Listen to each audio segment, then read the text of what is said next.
এসআইআরের যে লিস্ট আপনারা ঘরে বসেই দেখতে পারবেন। তো পশ্চিমবঙ্গ মুখ্য নির্বাচন আধিকারিক যে ওয়েবসাইটটা নতুন করেছে সেটাও আপনারা জানুন। তো প্রথমে সিইও ওয়েস্ট বেঙ্গল .wb.gov.in। তো ভিডিওটা এবার দেখা যাক কীভাবে দেখবেন। মোবাইল স্ক্রিনে এসে প্রথমে সিইও ওয়েস্ট বেঙ্গল তারপর wb.gov.in লিখবেন। এইভাবে লিখে একটু ওয়েট করে পেজটা খুলে যাবে। দেখুন, তো খুলে গেছে দেখুন। আর এই যে সামনে এসছে এটাতে আমি ক্লিক করলাম, দেখুন চলে এসছে। তো এবার এইভাবে আপনি দেখে নেবেন। তো আমরা খুঁজবো 2002-এর যে লিস্টটা আছে সেটাই। তো দেখুন এইভাবে 2000 খুলে গেছে দেখুন। তো এই যে আমাদের জেলাগুলো পুরোটাই কোচবিহার থেকে জলপাইগুড়ি সবগুলোই আছে এখানে, উত্তর দিনাজপুর, দক্ষিণ দিনাজপুর। তো আমি যেটা দেখব আমাদের বীরভূম জেলাটা দেখব। দেখুন বীরভূম জেলায় চলে এসেছি।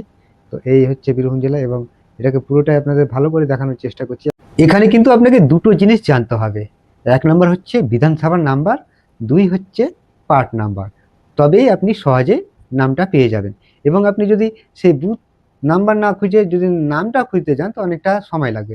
তো এইভাবে এই যে এইগুলো দেখছেন, এই সিরিয়ালগুলো দেওয়া আছে, এগুলোই হচ্ছে বুথ নাম্বার।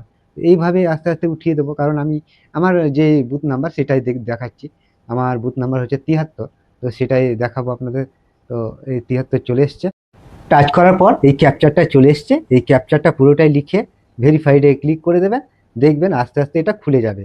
তো এইভাবে দেখুন খুলে গেছে। এই যে এটা হচ্ছে 2002-এর এসআইআর, যেটা আমরা ভোটার লিস্টটা আছে সেটাই। তো এই দেখুন পার্ট নাম্বার, বুথ এইখানে আছে 73, বিধানসভা সবটাই। তো এইভাবে দেখবেন আপনারা ঘরে বসেই সবটাই পেয়ে যাবেন। আর টোটাল এখানে যেটা আছে 18খানা পেয়ে যাচ্ছে। তো পরবর্তী ভিডিওতে আবার দেখা হবে। ভিডিওটা ভালো লাগলে অবশ্যই শেয়ার করবেন, নতুন হলে অবশ্যই ফলো করবেন।